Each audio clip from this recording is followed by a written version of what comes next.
Selamat pagi saudara-saudara, sebelum kita memulai membaca Alkitab, mari kita berdoa. Terima kasih Bapak, kami bersyukur pagi ini bisa bangun dengan tubuh yang sehat tanpa kurang apapun. Sebelum kami melakukan aktivitas hari ini, kami rindu untuk membaca Alkitab Tuhan, untuk melandasi hidup kami dengan kebenaran-Mu. Oleh sebab itu kami semakin hari semakin berkenan di hadapan-Mu Tuhan. Urapilah setiap kami Tuhan, di dalam nama Tuhan Yesus. Haleluya. Amin. Nyanyian tentang kebun anggur. Aku hendak menyanyikan nyanyian tentang kekasihku. Nyanyian kekasihku tentang kebun anggurnya. Kekasihku itu mempunyai kebun anggur di lereng bukit yang subur. Ia mencangkulkannya dan membuang batu-batunya dan menanaminya dengan pokok anggur pilihan. Ia mendirikan sebuah menara jaga di tengah-tengahnya dan menggali lubang tempat memeras anggur. Lalu dinantinya supaya kebun itu menghasilkan buah anggur yang baik. Tetapi yang dihasilkannya ialah buah anggur yang asam. Maka sekarang, hai penduduk Yerusalem dan orang Yehuda, adililah antara aku dan kebun anggur itu, dan kebun anggurku itu. Apatah lagi yang harus diperbuat untuk kebun anggurku itu yang belum kuperbuat kepadanya? Aku menanti supaya dihasilkannya buah anggur yang baik. Mengapa yang dihasilkan hanya buah anggur yang asam? Maka sekarang aku mau memberitahukan kepadamu apa yang hendak kulakukan kepada kebun anggurku itu. Aku akan menebang pagar durinya, sehingga kebun itu dimakan habis dan melanda temboknya, sehingga kebun itu diinjak-injak. Aku akan membuatnya ditumbuhi semak-semak, tidak dirantingi dan tidak disiangi, sehingga tumbuh puteri malu dan rumput. Aku akan memerintahkan awan-awan, supaya jangan diturunkannya hujan ke atasnya. Sebab kebun anggur Tuhan semesta alam, ialah kaum Israel, dan orang Yehuda, ialah tanam-tanaman kegemarannya. Dinantinya keadilan, tetapi hanya ada kelaliman. Dinantinya kebenaran, tetapi hanya ada keonaran. Peringatan tentang berbagai keburukan. Celakalah mereka yang menyerobot rumah demi rumah dan mencekau ladang demi ladang, sehingga tidak ada lagi tempat bagi orang lain, dan hanya kamu sendiri yang tinggal di dalam negeri. Di telingaku terdengar firman Tuhan semesta alam. Sesungguhnya banyak rumah akan menjadi sunyi sepi, rumah-rumah yang besar dan yang baik, tidak akan ada penghuninya. Sebab kebun anggur yang luasnya 10 hari membajak akan menghasilkan hasil hanya 1 bat anggur, dan 1 homer benih akan menghasilkan hanya 1 eva gandum. Celakalah mereka yang bangun pagi-pagi dan terus mencari minum keras dan duduk-duduk sampai malam hari, sedang badannya dihangatkan anggur, kecapi dan gambus, dan suling, serta anggur terdapat dalam pejamuan-pejamuan mereka. Tetapi perbuatan Tuhan tidak dipandangnya, dan pekerjaan Tuhan tidak dilihatnya. Sebab itu umatku harus pergi ke dalam pembuangan, oleh sebab mereka tidak mengerti apa-apa. Orang-orang yang mulia akan mati kelaparan, dan layak ramai akan menderita kehausan. Sebab itu, dunia orang mati akan membuka kerongkongannya lapang-lapang dan akan menganggakan mulutnya lebar-lebar dengan tiada terhingga, sehingga lenyap ke dalamnya segala kesemarakan dan keramaian Yerusalem, segala kegaduhannya dan orang-orang yang bersukaria di kota itu. Maka manusia akan ditundukkan dan orang akan direndahkan. Orang-orang sombong akan direndahkan, tetapi Tuhan semesta alam akan ternyata maha tinggi dalam keadilannya, dan Allah yang maha kudus akan menyatakan kekudusannya dalam kebenarannya. Maka domba-domba akan makan rumput di situ, seperti di padangnya sendiri, dan kambing-kambing akan mencari makan dalam reruntuhan gedung-gedung orang kaya. Celakalah mereka yang memancing kesalahan dengan tali kedustaan dan dosa seperti dengan tali gerobak, yang berkata, "Baiklah Allah, lekas-lekas dan cepat-cepat melakukan tindakannya, supaya kita lihat, dan baiklah keputusan yang Maha Kudus, Allah Israel, datang mendekat supaya kita tahu. Celakalah mereka yang menyebutkan kejahatan itu baik, dan kebaikan itu jahat, yang mengubah kegelapan menjadi terang, dan terang menjadi kegelapan, yang mengubah pahit menjadi manis, dan manis menjadi pahit. Celakalah mereka yang memandang dirinya bijaksana, yang menganggap dirinya pintar. Celakalah mereka yang menjadi jago minum dan juara dalam mencampur minuman keras, yang membenarkan orang fasik karena suap, dan yang memungkiri hak orang benar. Sebab itu, seperti lidah api memakan jerami, dan seperti rumput kering habis lenyap dalam nyala api, demikian akar-akar mereka akan menjadi busuk, dan kuntumnya akan bertebangan seperti abu. Oleh karena mereka telah menolak pengajaran Tuhan semesta alam dan menista firman yang Maha Kudus Allah Israel, bangsa asing sebagai alat murka Tuhan. Sebab itu, bangkitlah murka Tuhan terhadap umatnya, diacungkannya tangannya terhadap mereka dan dipukulnya mereka. Gunung-gunung akan gemetar dan mayat-mayat mereka akan seperti kotoran di tengah jalan. Sekalipun semuanya ini terjadi, murkanya belum surut dan tangannya masih teracung. Ia akan melambaikan panji-panji kepada bangsa yang dari jauh, dan akan bersulit memanggil mereka dari ujung bumi. Sesungguhnya mereka akan datang dengan segera, dengan cepat. Tiada yang lelah dan tiada yang tersandung di antaranya. Mereka tidak terlelap dan tidak tertidur. Tidak terlepas ikat pinggangnya, dan tali kasutnya tidak terputus.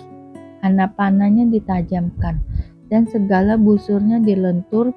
Kuku kudanya keras seperti batu api, dan roda keretanya seperti puting beliung.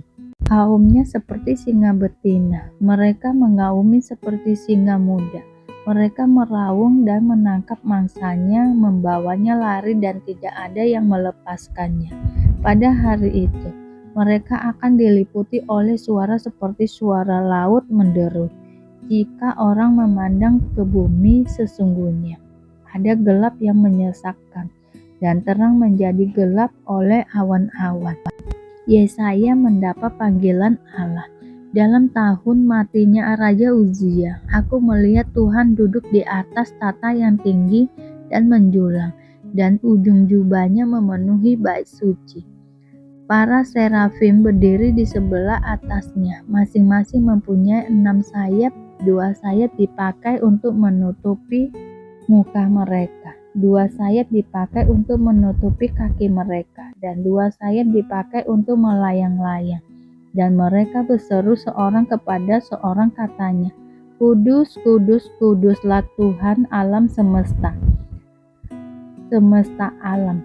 Seluruh bumi penuh kemuliaannya." Maka bergoyanglah alas ambang pintu disebabkan suara orang yang berseru itu, dan rumah itu pun penuh dengan asap.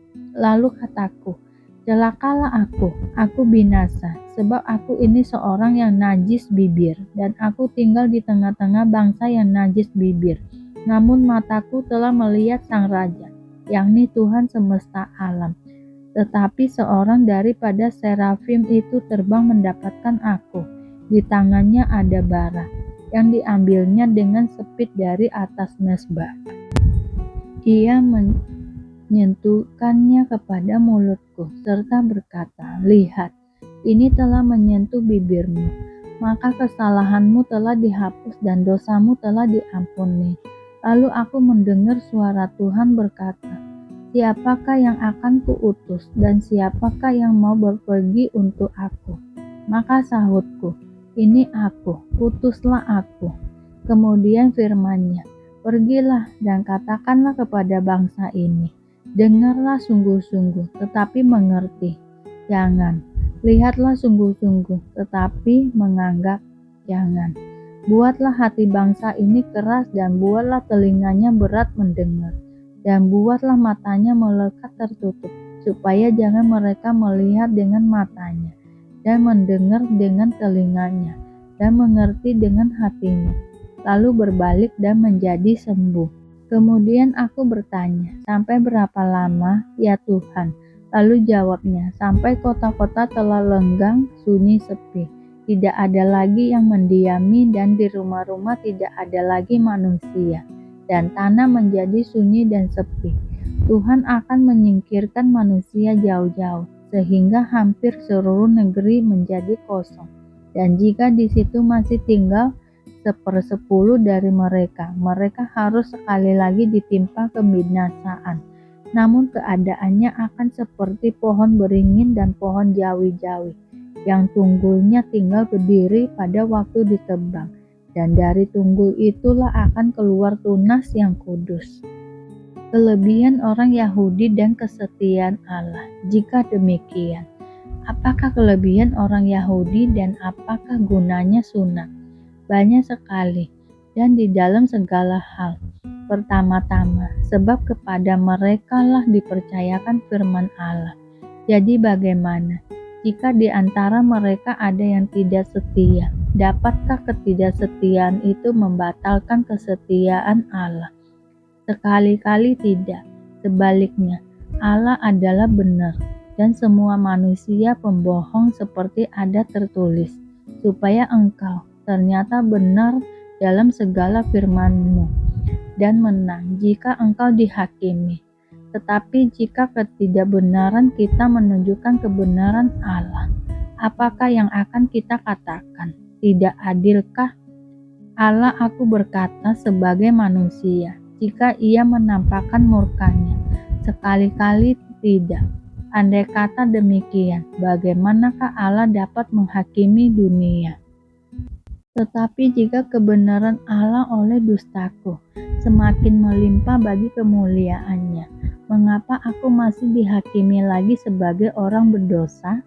Bukankah tidak benar fitnahan orang yang mengatakan bahwa kita berkata, marilah kita berbuat yang jahat supaya yang baik timbul daripadanya. Orang semacam itu sudah selayaknya mendapat hukuman. Semua orang telah berbuat dosa. Jadi bagaimana? Adakah kita mempunyai kelebihan daripada orang lain? Sama sekali tidak. Sebab di atas telah kita tuduh baik orang Yahudi maupun orang Yunani, bahwa mereka semua ada di bawah kuasa dosa. Seperti ada tertulis, tidak ada yang benar seorang pun tidak. Tidak ada seorang pun berakal budi. Tidak ada seorang pun mencari Allah. Semua orang yang menyeleweng, mereka semua tidak berguna. Tidak ada yang berbuat baik, seorang pun tidak. Kerongkongan mereka seperti kubur yang ternganga, lidah mereka merayu-rayu, bibir mereka mengandung bisa, mulut mereka penuh dengan sumpah serapah, kaki mereka cepat untuk menumpahkan darah, keruntuhan dan kebinasaan mereka tinggallah di jalan mereka, dan jalan damai tidak mereka kenal. Rasa takut kepada Allah tidak ada pada orang itu. Tetapi kita tahu bahwa segala sesuatu yang tercantum dalam kitab Taurat ditujukan kepada mereka yang hidup di bawah hukum Taurat, supaya tersumbat setiap mulut dan seluruh dunia jatuh ke bawah hukum Allah. Sebab tidak seorang pun yang dapat dibenarkan di hadapan Allah oleh karena melakukan hukum Taurat, karena justru oleh hukum Taurat orang mengenal dosa. Manusia dibenarkan karena iman. Tetapi sekarang, tanpa hukum Taurat, kebenaran Allah telah dinyatakan, seperti yang disaksikan dalam kitab Taurat dan kitab-kitab para nabi, yaitu kebenaran Allah karena iman dalam Yesus Kristus bagi semua orang yang percaya. Sebab tidak ada perbedaan, karena semua orang telah berbuat dosa dan telah kehilangan kemuliaan Allah, dan oleh kasih karunia telah dibenarkan dengan cuma-cuma karena penebusan dalam Kristus Yesus. Kristus Yesus telah ditentukan Allah menjadi jalan pendamaian karena iman dalam darahnya. Hal ini dibuatnya untuk menunjukkan keadilannya, karena ia telah membiarkan dosa-dosa yang telah terjadi dahulu pada masa kesabarannya. Maksudnya ialah untuk menunjukkan keadilannya pada masa ini, supaya nyata bahwa ia benar dan juga membenarkan orang yang percaya kepada Yesus. Jika demikian, apakah dasarnya untuk bermegah? Tidak ada. Berdasarkan apa? Berdasarkan perbuatan? Tidak, melainkan berdasarkan iman. Karena kami yakin bahwa manusia dibenarkan karena iman dan bukan karena ia melakukan hukum Taurat. Atau adakah Allah hanya Allah orang Yahudi saja? Bukankah ia juga adalah Allah bangsa-bangsa lain? Iya, benar, ia juga adalah Allah bangsa-bangsa lain. Artinya, kalau ada satu Allah yang akan membenarkan baik orang-orang bersunat karena iman, maupun orang-orang tak bersunat juga karena iman. Jika demikian, adakah kami membatalkan hukum Taurat karena iman? Sama sekali tidak. Sebaliknya, kami meneguhkannya. Terima kasih Bapak untuk hari ini, sehingga kami dapat membaca Alkitab-Mu Tuhan. Mari doa Bapa kami. Bapa kami yang di surga, dikuduskanlah nama-Mu, datanglah kerajaan-Mu, jadilah kehendak-Mu di bumi seperti di surga. Berikanlah kami pada hari ini makanan kami yang secukupnya, dan ampunilah kami akan kesalahan kami, seperti kami juga mengampuni orang yang bersalah kepada kami. Dan janganlah membawa kami ke dalam pencobaan, tetapi lepaskanlah kami daripada yang jahat, karena Engkaulah yang mempunyai kerajaan dan kuasa dan kemuliaan sampai selama-lamanya. Terima kasih Bapa. Kami selalu bersyukur atas apapun Tuhan berikan hidup kami. Engkau tidak pernah meninggalkan kami ya Bapa.